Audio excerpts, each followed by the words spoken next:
ఇదిగోండి చూడండి, పిండి అయితే మొత్తం ఇంకా రవ్వను పిండి మినప్పిండి ఉంది కదా పట్టింది, అదైతే మిక్సీ పట్టేసుకున్నాను. మొత్తం ఇదైతే కలిపేసుకుంటాను.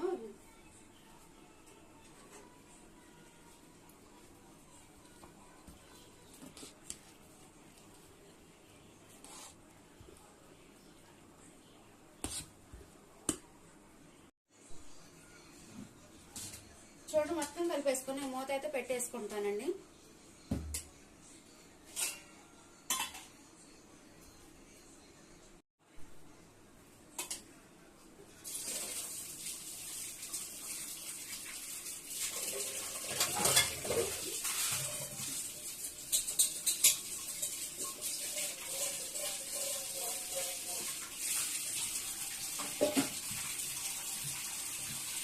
ఓకే అండి, మిక్సీ గిన్నె ఇవన్నీ అయితే కడిగేసుకున్న గిన్నెలు కూడా పిండి పట్టడం అయితే అయిపోయిందండి. ఓకే అండి, బాయ్ అండి, బాయ్.